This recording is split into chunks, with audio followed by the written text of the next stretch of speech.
Welcome to the One Year Bible, January 25. The Old Testament reading, Genesis chapter 50, verse 1, through Exodus chapter 2, verse 10. Joseph threw himself on his father and wept over him and kissed him.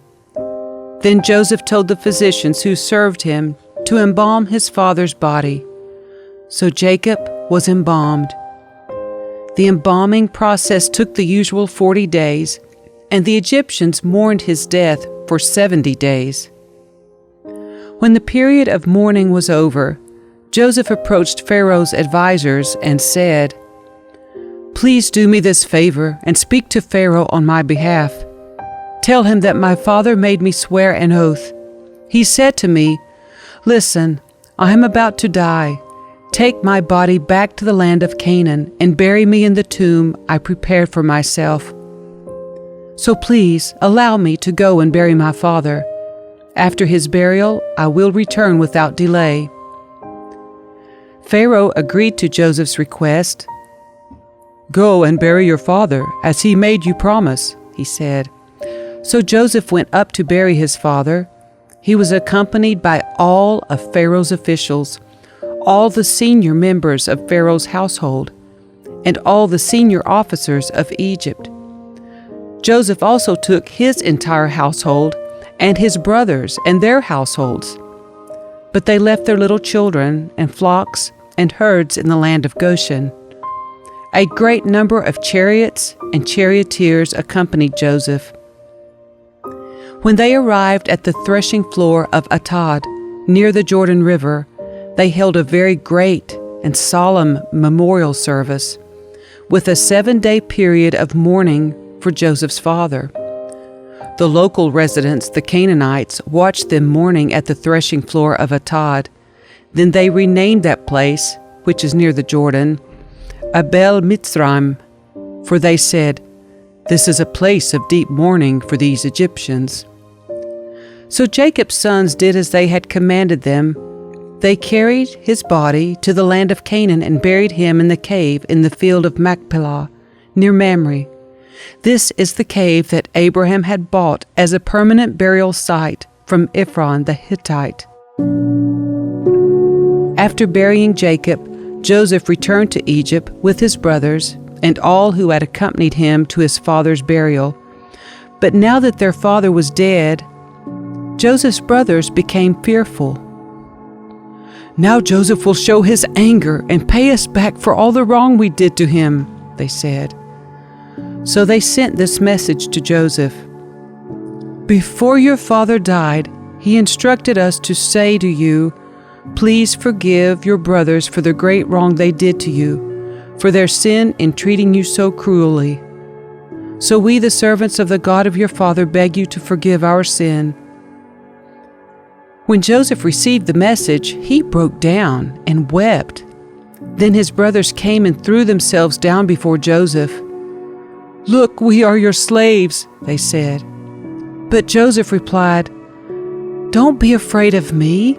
Am I God that I can punish you? You intended to harm me, but God intended it all for good. He brought me to this position so I could save the lives of many people. No, don't be afraid. I will continue to take care of you and your children." So he reassured them by speaking kindly to them. So Joseph and his brothers and all their families continued to live in Egypt. Joseph lived to the age of 110. He lived to see 3 generations of the descendants of his son Ephraim, and he lived to see the birth of the children of Manasseh's son Machir, whom he claimed as his own.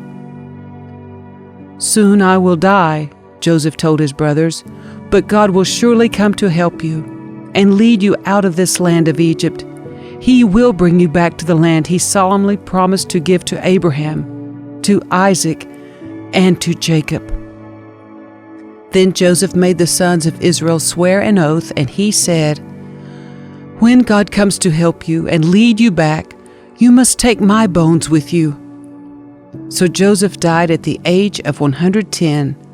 The Egyptians embalmed him, and his body was placed in a coffin in Egypt.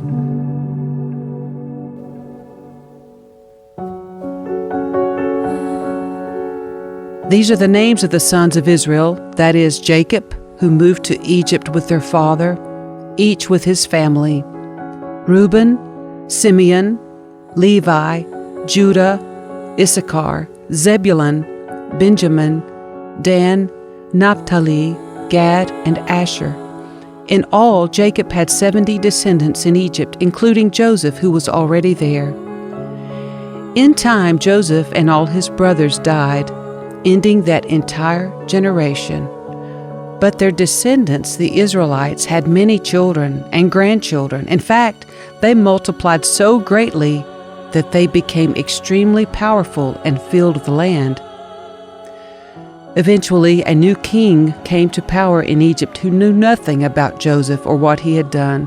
He said to his people, "Look, the people of Israel now outnumber us and are stronger than we are. We must make a plan to keep them from growing even more. If we don't, and if war breaks out, they will join our enemies and fight against us. Then they will escape from the country." So the Egyptians made the Israelites their slaves. They appointed brutal slave drivers over them, hoping to wear them down with the crushing labor. They forced them to build the cities of Pithom and Ramses as supply centers for the king. But the more the Egyptians oppressed them, the more the Israelites multiplied and spread, and the more alarmed the Egyptians became. So the Egyptians worked the people of Israel without mercy. They made their lives bitter, forcing them to mix mortar and make bricks and do all the work in the fields. They were ruthless in all their demands. Then Pharaoh, the king of Egypt, gave this order to the Hebrew midwives, Shiphrah and Puah: "When you help the Hebrew women as they give birth, watch as they deliver. If the baby is a boy, kill him. If it is a girl, let her live." But because the midwives feared God, they refused to obey the king's orders. They allowed the boys to live too. So the king of Egypt called for the midwives. "Why have you done this?" he demanded. "Why have you allowed the boys to live?" "The Hebrew women are not like the Egyptian women," the midwives replied. "They are more vigorous and have their babies so quickly that we cannot get there in time." So God was good to the midwives, and the Israelites continued to multiply, growing more and more powerful. And because the midwives feared God, He gave them families of their own. Then Pharaoh gave this order to all his people: "Throw every newborn Hebrew boy into the Nile River, but you may let the girls live." About this time, a man and woman from the tribe of Levi got married. The woman became pregnant and gave birth to a son. She saw that he was a special baby and kept him hidden for 3 months. But when she could no longer hide him, she got a basket made of papyrus reeds and waterproofed it with tar and pitch. She put the baby in the basket and laid it among the reeds along the bank of the Nile River. The baby's sister then stood at a distance, watching to see what would happen to him. Soon Pharaoh's daughter came down to bathe in the river, and her attendants walked along the riverbank. When the princess saw the basket among the reeds, she sent her maid to get it for her. When the princess opened it, she saw the baby. The little boy was crying, and she felt sorry for him. "This must be one of the Hebrew children," she said. Then the baby's sister approached the princess. "Should I go and find one of the Hebrew women to nurse the baby for you?" she asked. "Yes, do," the princess replied. So the girl went and called the baby's mother. "Take this baby and nurse him for me," the princess told the baby's mother. "I will pay you for your help." So the woman took her baby home and nursed him. Later, when the boy was older, his mother brought him back to Pharaoh's daughter, who adopted him as her own son. The princess named him Moses, for she explained, I lifted him out of the water.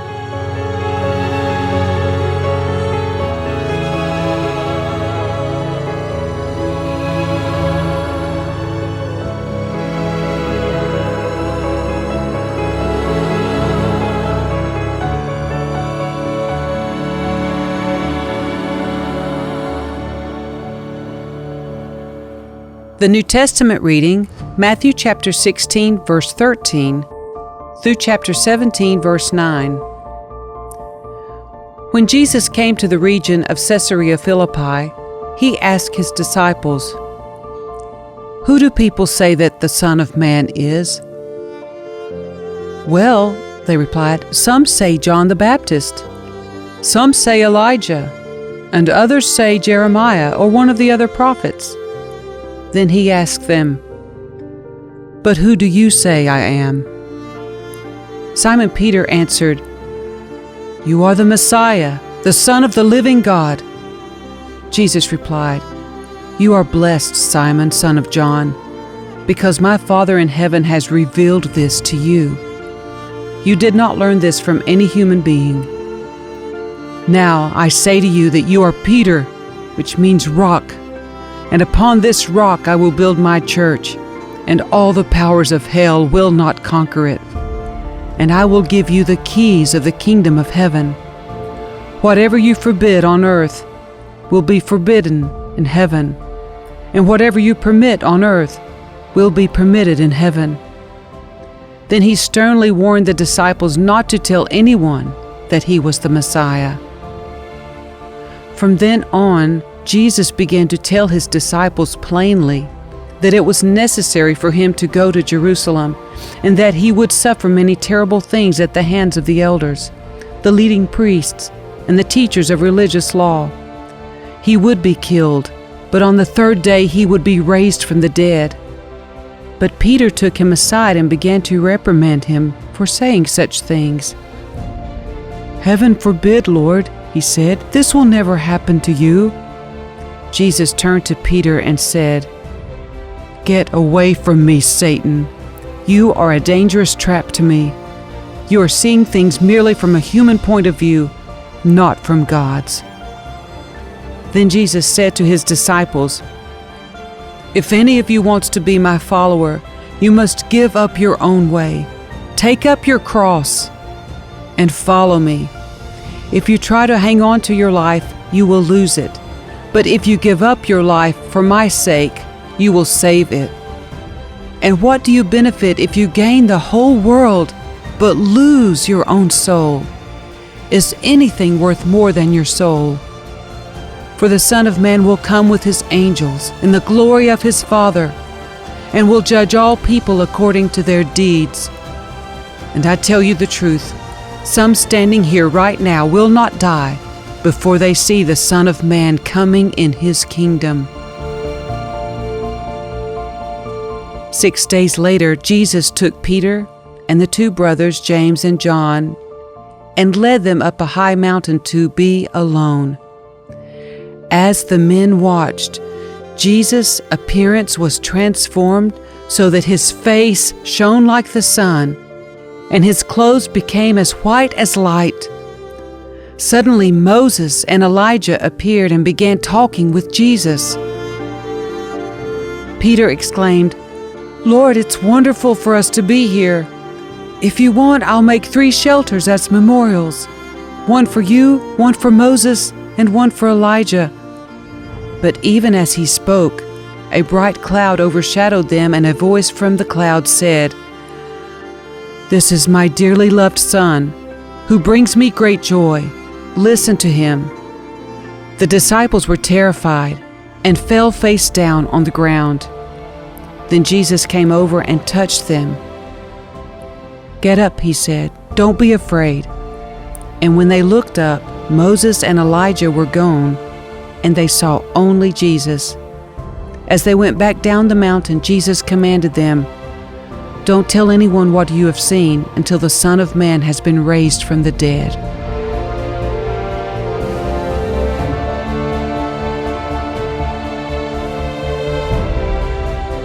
Psalm 21, verses 1 through 13. How the king rejoices in your strength, O Lord! He shouts with joy because you give him victory. For you have given him his heart's desire and have withheld nothing he requested. You welcomed him back with success and prosperity. You placed a crown of finest gold on his head.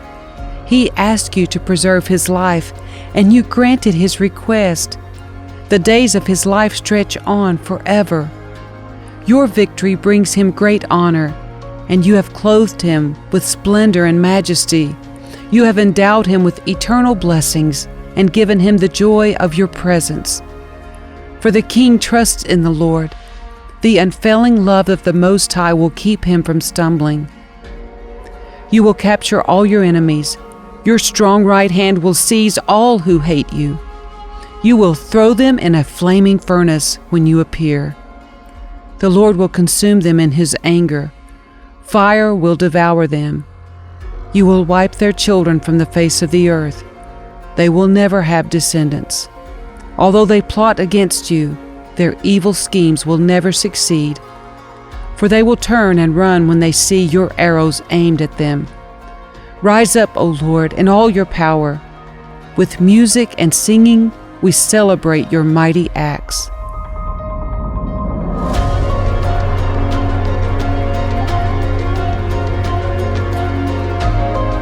Proverbs 5, verses 1 through 6. My son, pay attention to my wisdom. Listen carefully to my wise counsel. Then you will show discernment, and your lips will express what you've learned. For the lips of an immoral woman are as sweet as honey, and her mouth is smoother than oil. But in the end, she is as bitter as poison, as dangerous as a double-edged sword. Her feet go down to death. Her steps lead straight to the grave, for she cares nothing about the path to life. She staggers down a crooked trail and doesn't realize it.